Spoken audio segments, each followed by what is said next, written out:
Huh? What are you doing in my swamp? Hello everybody, this is Overboy and I'm going to be doing my spoiler-free review of The Batman. So since this movie is brand new, I'm not going to be talking any spoilers and everything because it just came out this week. And it's one of the most anticipated movies of the year for a lot of people, so I decided I'd keep it spoiler-free. So this one's directed by Matt Reeves and it's set 2 years after Bruce Wayne becomes Batman, and he's having to do a lot of detective work trying to find a way to stop the Riddler, who is a serial killer in this version, and he's going after Gotham's elite politicians and corrupt cops and stuff like that, in a Saw fashion, kind of. But this was a really, really good movie. I really enjoyed it quite a bit. I thought it was pretty awesome. It was one that it's been so hyped and everything that I'm like, this movie's going to be overrated, and I don't think it's overrated at all. I think it's a really good movie, but I don't think it quite lives up to what some people are saying. It's definitely not the best Batman movie ever. There are other ones that I personally prefer more than it, but it is still a really good movie.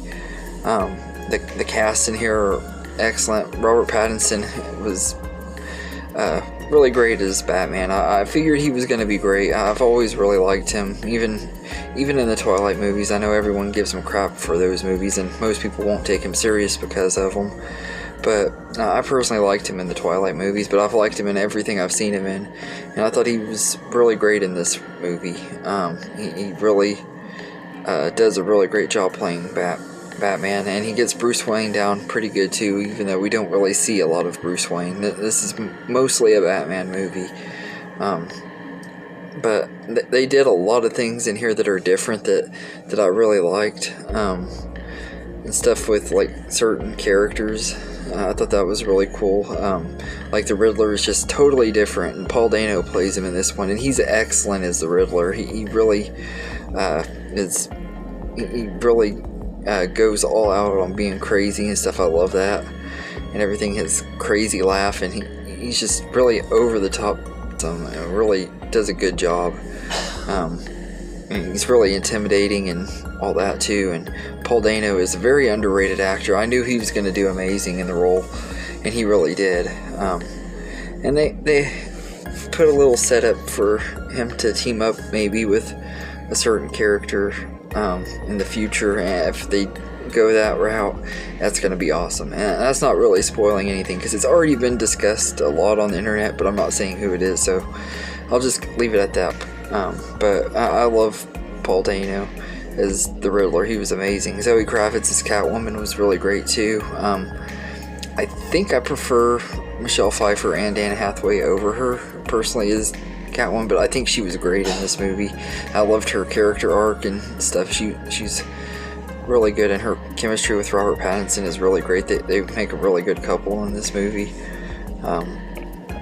Andy Serkis as Alfred was really good too. He was the one part of the movie that I was kind of iffy about. When I heard he was playing Alfred, I was like, I don't know. It sounds like a really great idea, but at the same time I was like, I don't know that I can picture him as Alfred. But he did a really good job as a character, and I also love how the relationship between Bruce and Alfred is in this movie, because it's completely different than anything we've really seen before with the two characters, and everything. It was written very well. I love that about it too. And then of course the one cast member that really stole the show every time he was on screen is Colin Farrell as the Penguin. He just disappeared into the role, just like Heath Ledger disappeared into the Joker role.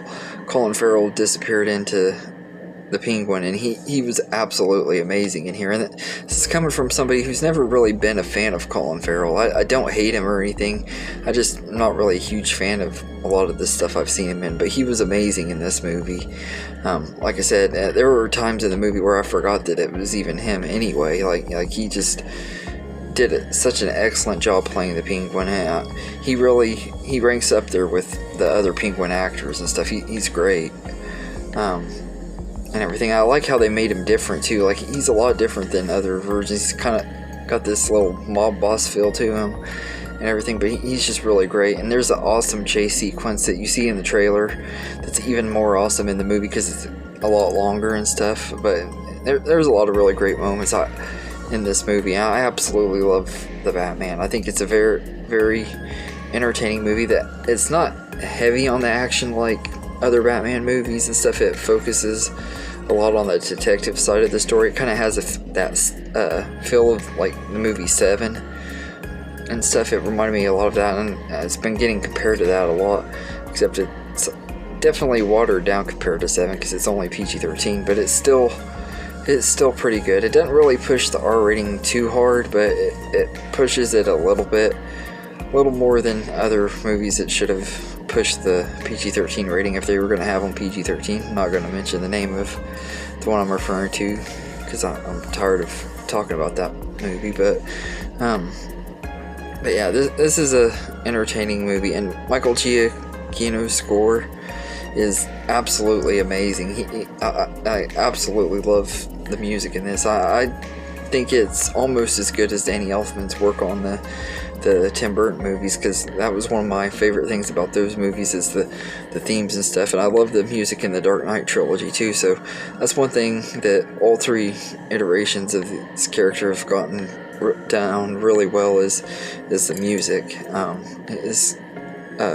Michael Giacchino's score is just amazing. I love his theme for Batman, and I have a feeling that's going to become an iconic comic book movie theme that ranks up there with the other versions of Batman and Man of Steel and the Christopher Reeve Superman movies and the Sam Raimi Spider-Man scores. I think this was going to rank up there with them. It's a really great score. And out of all the superhero movies that Michael Giacchino has done scores for, I think this actually might be his best score for a superhero movie. I'm not 100% that I can say that, but I think I can. But yeah, I absolutely love this movie. I thought it was very, very entertaining. I don't think it's quite as good as some people saying that it's the best Batman movie of all time. I wouldn't go that far because I know it's probably in the lower half, but not because it's bad. It'd be like the best one in the lower half because there are just so many other Batmans that I love more than this one. But it is a very good movie. It's a great start to this iteration of the character. I can't wait to see what they do with it next. I know they've got some shows in the works for HBO Max. I'm looking forward to them, but I'm especially looking forward to see where they take the character next. And I heard Mr. Freeze might be the villain in the next one. I'm really curious to see how they do that and everything. But yeah, I definitely would recommend it. It's a very, very good movie, and it was a lot of fun getting to see it. I went with my girlfriend and two of our friends, and it was just a really good time at the movies. And I definitely would recommend it. It is a long movie though, so if you don't like long movies, you might not enjoy it as much. It's almost 3 hours long, but it's worth it. I was never really bored throughout the whole movie. But anyway, I'd say I'd give The Batman an 8.5 out of 10. It's very entertaining, and it's definitely one of the best movies of the year. I wouldn't go as far to say it's my favorite of the year so far. I still think I'd probably go with Scream 5 for that, but I do think this was a very good movie, and it did live up to the hype for the most part. Like I said, some people are overhyping it a little bit, but it is still a great movie, and I can understand why people love it as much as they do. So anyway, let me know in the comments what you think of The Batman, and I hope you enjoyed this video, and have a good day, everybody.